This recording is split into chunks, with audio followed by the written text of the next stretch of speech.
sétimo lindo do meu coração. Que saudade. Mas a gente está diminuindo ela um pouquinho agora, né? Porque a gente já está começando a se encontrar. Adorei rever vocês. E a gente vai se encontrar de novo essa semana. Mas agora eu quero que vocês prestem atenção no seguinte. Vamos conhecer mais 2 reinos. Então prepara que vem muito assunto pela frente. Quero saber se já fizeram os trabalhinhos que eu pedi semana passada. É bom que tenham feito, porque eu já conversei com vocês sobre eles durante aquela nossa videoconferência. E vou cobrar essa semana de novo, tá? E outra coisa, bateu a dúvida, bateu qualquer coisinha e não pode esperar para perguntar quando a gente se encontrar, coloca nos comentários que eu vou responder, vou tirar todas as dúvidas, tá? Não esquece de se inscrever no canal, quem não se inscreveu ainda, ativar a notificação, assistir todas as aulas e dar aquele joinha, aquele like bem legal, que a gente vai, ó, para mais 2 assuntos bem legais hoje. Vamos começar? Nosso segundo reino, reino protista. Já trabalhamos o reino Monera, já trabalhamos os fungos, já cobrei a atividade de vocês, não foi? Pois vamos para o próximo reino, conhecido como reino protista. Quem são os elementos desse reino, professor? Eu estou vendo aí algumas coisas assim que eu não estou conseguindo associar. Vamos ver se nessa próxima página vocês conseguem associar. Primeiro vamos para as características gerais dos representantes do reino protista. Eles são seres eucariontes. Seres eucariontes, eles têm células especializadas, células bem organizadas. Então, como os organismos que têm células bem organizadas, bem distintas, então eles já são mais evoluídos. Agora eles são uni e pluricelulares, ou seja, alguns representantes têm uma única célula, outros representantes têm várias células. Eles são autótrofos e heterótrofos. Opa, falei isso quando eu falei dos monéticos, ou seja, eles produzem o seu próprio alimento ou eles precisam de outros organismos para produzir o seu alimento. Eles fazem parte desses 2 grupos. A grande maioria dos representantes são microscópicos. São formados por protozoários. O termo protista vem de organismos conhecidos como protozoários. E aí, por isso que eles são microscópicos. Como é que eles se locomovem? Como é que esses protozoários tendem a se locomover? Eles se locomovem através de cílios, flagelos e pseudomas, ou seja, eles possuem estruturas corpóreas que auxiliam no seu processo de locomoção. E tem um detalhe extremamente importante: os protistas não são formados por um único grupo de representantes. Eles têm protozoários como representantes e eles têm algas como representantes, e a gente vai ver isso hoje. Na verdade, a gente vai ver isso agora. Vamos lá. Outra característica, começando pelos protozoários. Primeiro grupo de representantes do reino protista. O que a gente pode falar sobre eles? Primeira coisa que a gente pode falar sobre eles: eles são unicelulares e heterótrofos. Ou seja, eles possuem uma única célula e precisam procurar o alimento. Ou seja, eles têm que ir atrás do alimento, eles não produzem o seu próprio alimento. Por isso que eles são chamados de organismos heterótrofos. Outra característica: eles são de vida livres ou eles são chamados de parasitas. O que eu estou querendo dizer com isso? Que eles precisam de outros seres vivos para poder sobreviver. Eles precisam se alojar em outros seres vivos para que eles consigam se reproduzir e sobreviver. Tanto é que é por isso que eles são heterótrofos. Eles precisam procurar o alimento, eles não produzem o seu próprio alimento. Mais uma questão com relação a eles é que eles tanto podem se reproduzir de forma assexuada, como eles podem se reproduzir de forma sexuada, ou seja, eles podem se reproduzir das 2 formas. Ou eles vão eles próprios se multiplicar, ou eles vão se multiplicar através de um processo de união entre 2 protozoários, como eu coloquei aqui para vocês. Primeiro, ele está se reproduzindo de forma assexuada. Ele mesmo está se multiplicando. Já aqui, mais um processo de forma assexuada. Quando a gente desce, nós já temos 2 representantes dos protozoários que se reproduzem de forma sexuada, ou seja, precisa do macho e da fêmea para poder realizar o processo de reprodução. Então, para não esquecer, para anotar, pausa o vídeo e copia. Características: tem vida livre ou são chamados de parasitas, possuem uma única célula, são heterotróficos, precisam de outros seres vivos para poder se alimentar, eles se reproduzem tanto de forma sexuada como de forma assexuada. Entenderam? Segue comigo. Outra coisa importante, eles têm vários representantes dentro desse grande reino, ou seja, eles têm subgrupos, eles têm novas espécies presentes de protozoários dentro do reino que a gente chama de protista. Quais são? O primeiro são os apicomplexas ou esporozoários. Repete comigo, esporozoários. Quem são eles? São protozoários que não têm estrutura locomotora, não se locomovem, são todos eles parasitas, todos parasitas. Não tem nenhum representante dos esporozoários que não sejam parasitas, porque isso é a principal característica deles. Como representante muito conhecido, nós temos o causador da malária, conhecido como Plasmódio. Isso é um protozoário conhecido como esporozoário, porque eles não se locomovem e são altamente parasitas. Seguindo, nós temos o segundo, conhecido como Rhizópoda, que são protozoários que se locomovem e se obtém alimento através de prolongamento do citoplasma. O que é que acontece? Eles aumentam a célula deles na estrutura citoplasmática e arrastam alimento. E esses elementos são conhecidos como rizópodas. Por quê? Isso aí vem de pés, ó. Significado falso, podos, que é pé. Eles têm como se fossem pés que arrastam esse alimento. Outro grupo que nós temos de protozoários é conhecido como, vamos lá, zoomastigóforas. São protozoários que possuem um ou mais flagelos. Quando eu falo flagelos, ó, são essas estruturas, como se fossem esses rabinhos aqui. Eles são flagelados, ou seja, por possuir flagelos, que são filamentos que vai auxiliar o processo locomotor desse protozoário. Ou seja, eles vão conseguir se locomover melhor e vai ajudar que eles consigam pegar os alimentos, que eles consigam capturar os alimentos. Um protozoário desse grupo chamado de zoomastigóforas, muito conhecido, é o Trypanosomas puri. Grava esse nome, que eu vou cobrar uma coisinha para vocês com relação a isso.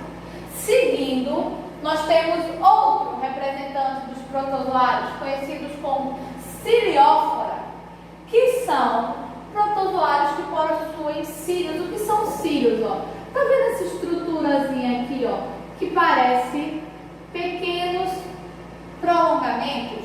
Isso são cílios. E protozoários que possuem esses cílios são conhecidos como xilóforas. Quais são as características? Esses protozoários, eles conseguem se locomover, porque esses cílios, eles fazem o papel de como se fossem nadadeiras que ajudam no processo de locomoção desses protozoários. Um grande exemplo que nós temos é o Paramece, um outro protozoário que eu quero que vocês gravem o nome para mim. Seguindo, nós temos os foraminíferos, ou foraminíferos, mais um grupo de protozoários, mas que é bem diferente do que a gente já estava vendo até agora. Porque esses vão apresentar a carapaça e vão se movimentar através de pseudópodos, ou seja, de outros organismos que vivem dentro do mar, porque eles são protozoários marinhos. Olha que novidade! Acabei de mostrar para vocês um grupo de organismos que tem tanto em água doce quanto em água salgada. E aí, ó, nós temos os foraminíferos, que são protozoários conhecidos como protozoários marinhos. Seguindo os foraminíferos, nós vamos ter agora uma coisa que eu falei para vocês prestarem atenção. A gente viu as características dos protozoários, a gente viu que eles são divididos em filos, mas eu não falei uma coisa que eu acho que vocês não tinham associado. Eles são parasitas. E como parasitas, eles acabam precisando de outros seres vivos para sobreviver. E o fato deles precisarem de outros seres vivos para sobreviver fazem com que muitos desses protozoários causem doenças. Nós vimos os vírus que são causadores de doença, nós vimos as bactérias conhecidas como moneras que são causadores de doença e chegamos nos poríferos, nos protozoários que também são causadores de doença. E aí, nós temos uma doença muito conhecida como amebíase, que é causada por um protozoário que vai apresentar as seguintes características dessa doença. Segue comigo. Primeiro, como é que você pega a amebíase? Se você ingerir alimentos contaminados. E aí, quando você ingere alimentos contaminados, acontece o seguinte: você vai alojar esse parasita dentro do seu intestino. E aí ele vai causar alguns sintomas que são feridas, cistos, tudo na sua parede digestória, fazendo com que você tenha um intestino, muitos cistos que vão dificultar o seu processo de digestão, o seu processo de alimentação. E as suas fezes vão acabar saindo também contaminadas. Depois da amebíase, temos aqui os sintomas dela, que são a diarreia, com sangue e fortes dores abdominais. A forma de prevenção dela: beber água tratada, lavar fruta, manter bons hábitos. E aí agora é uma coisa que eu quero falar com vocês. Eu acabei de dar uma doença causada por protozoários. Vou passar para vocês algumas outras. Fora essas outras doenças que eu vou mostrar para vocês, eu quero que vocês pesquisem mais doenças, fora as que eu mostrei para vocês, causadas por protozoários. Vamos ver outras que eu disse que eu vou passar para vocês.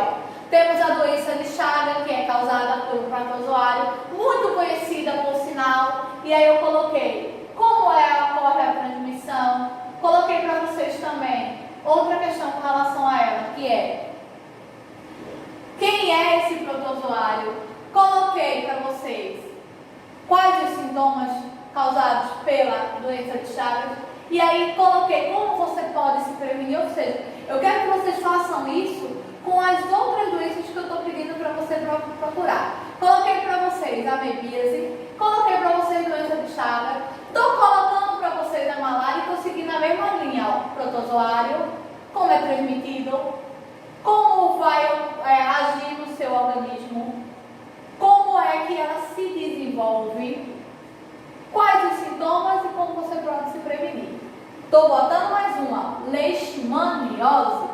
E aí, o protozoário, a transmissão, os sintomas, giardíase. Já dei 5 exemplos de doenças causadas por protozoário. Eu quero que vocês procurem para mim mais. Qual é o protozoário? Como você pode ser contaminado ou ocorrer a transmissão? Como ela se desenvolve no nosso organismo? Quais os sintomas e qual a forma de prevenção? Mais um, toxoplasmose. Se vocês prestarem atenção, a maioria das doenças causadas por protozoários, vocês viram que elas se alojam ou no seu intestino, no que seria o seu aparelho digestório. Por quê? Porque os protozoários, eles não são heterotróficos, eles não precisam de outro organismo para se alimentar, para sobreviver. Então, eles vão justamente procurar nutrientes. E os nutrientes geralmente estão na nossa parede digestória. Seguindo, toxoplasmose, como é transmitido, todo o processo de transmissão da toxoplasmose, quem são os mais afetados quando ocorre esse processo, quais os sintomas e como a gente pode prevenir.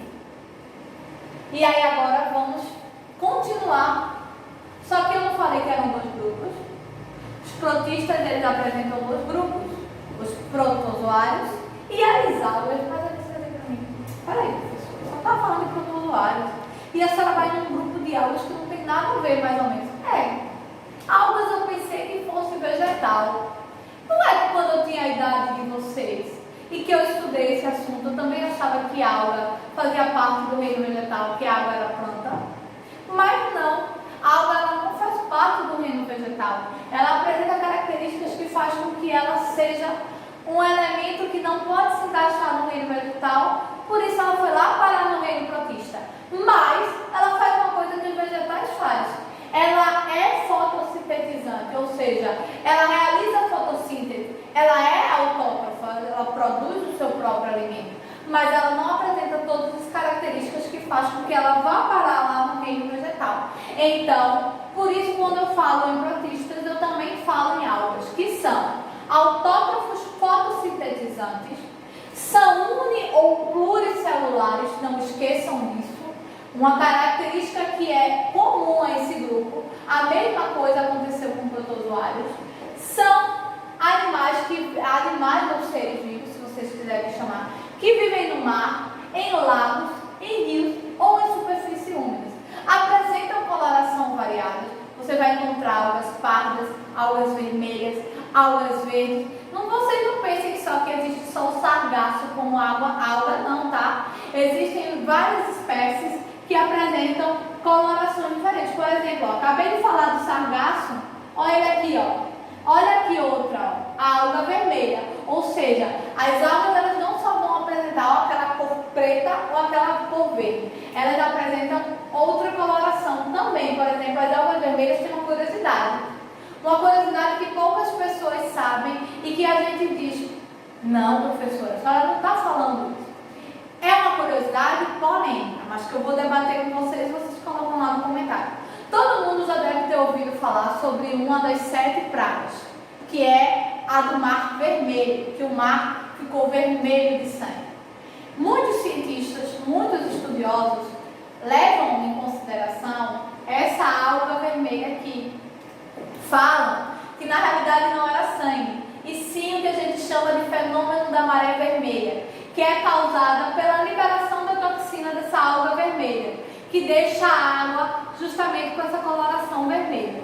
Pesquisa aí, ó, maré vermelha, que vocês vão ver essas várias teorias relacionadas à maré vermelha, a se é sangue, se não é. Quando se começou a estudar isso em várias praias pelo mundo inteiro, houve-se vários relatos de pessoas que achavam que era sangue na água, que o mar estava ficando vermelho porque tinha alguém acidentado, quando na realidade começaram a se entender que eram justamente as algas vermelhas liberando suas toxinas.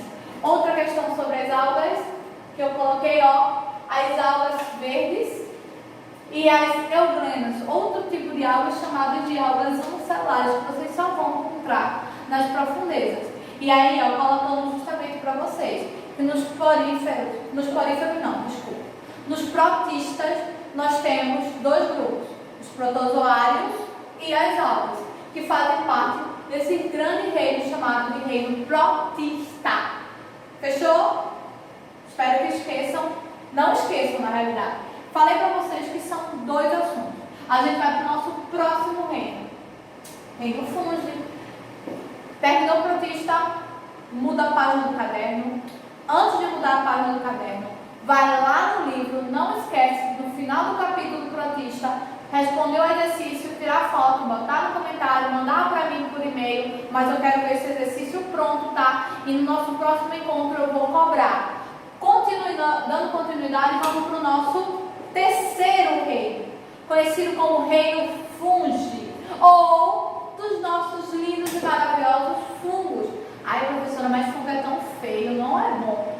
Gente, fungo não é só aquela coisa que deixa o alimento ruim, não. Nós temos fungos tão bonitinhos, ó. Ó o cogumelo, que também é um alimento. Ele, além de ser um representante do reino fungi, ele é um elemento que a gente consome. Não todos, porque existem cogumelos que são venenosos, mas alguns a gente consome. Eles não só fazem mal para o alimento, eles também são fontes de alimento para a gente. Dando continuidade, olha aqui, ó, inúmeros representantes do reino fungi. Não tem 1, não tem 2, não tem 3, tem vários cogumelos. Temos fungos que a gente chama de fungos microscópicos, são fungos de alidi, encontrados em alimentos. Várias espécies de cogumelos, que são várias espécies de fungos diferentes. O reino fungi é um reino muito grande, muito vasto e que tem vários benefícios, até porque sabia que muitos fungos, eles ajudam na produção do alimento, do pão, da cerveja, são tudo presente nessa produção, os fungos. Vamos continuar? Ó, esses aqui são cogumelos que a gente chama de cogumelos comestíveis, como eu falei para você. Tem os fungos ou cogumelos que não são comestíveis e tem aqueles que são comestíveis. Mais um. Esse daqui são os microscópios. Sabe quando a gente deixa um alimento e ele acaba ficando um pouco podre? Pronto, se a gente pegar aquela camada e colocar no microscópio, é isso aqui que vocês vão ver quando eu falar de um fungo microscópio. E agora vamos para as características. Pá, pá, porque eu sou chique. Pá, pá, pá, pá. Vamos lá. Quais são as características com relação aos fungos? Eles são uni- ou pluricelulares. Vocês viram que quase todos os reinos apresentam organismos uni- ou pluricelulares? Pois é, eles são representados por uma única célula ou por várias células. Eles são eucariontes, ou seja, eles têm células especializadas. Eles apresentam uma nutrição heterotrófica. Eles precisam de outros seres vivos ou eles precisam procurar alimento. Suas células são chamadas sendo de um emaranhado de ínfas ou de micélio. Ou seja, as células não recebem uma nomenclatura comum. As células do fungo já recebem uma nomenclatura diferenciada.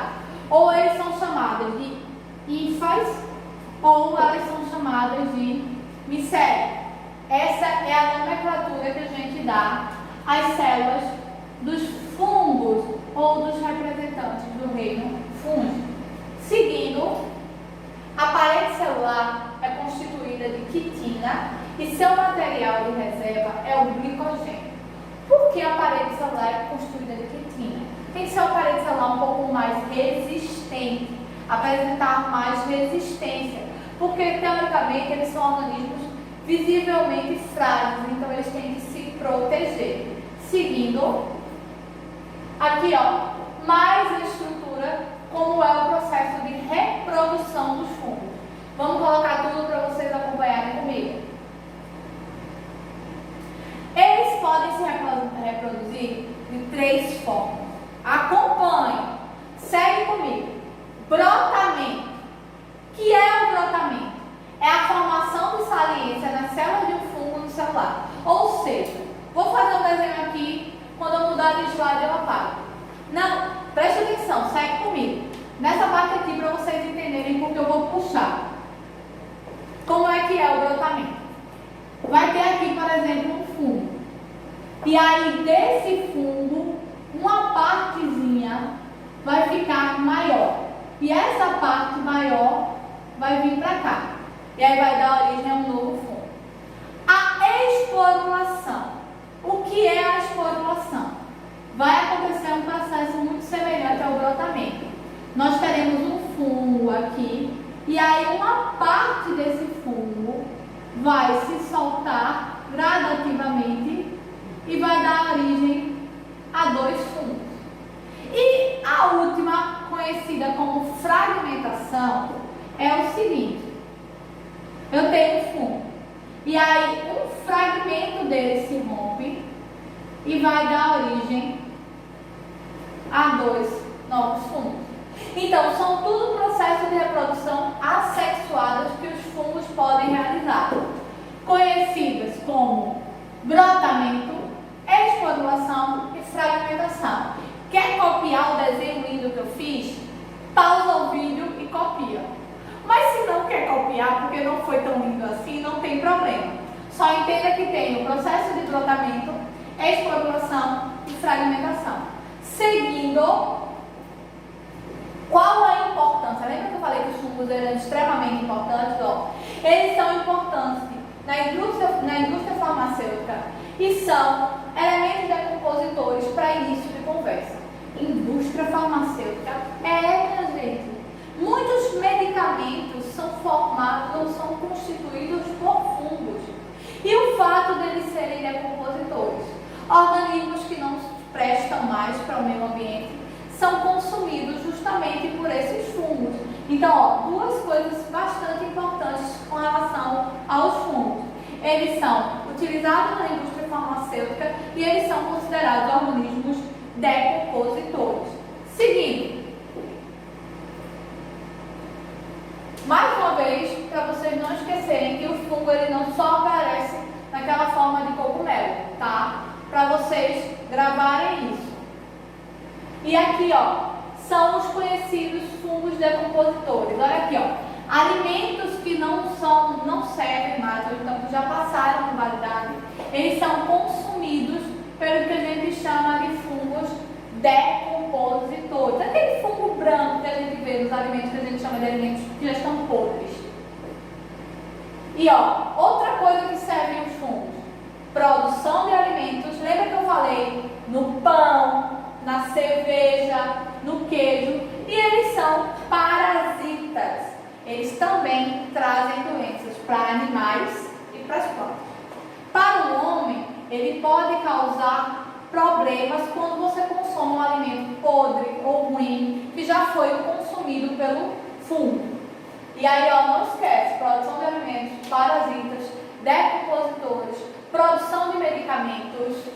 E aí, segue comigo.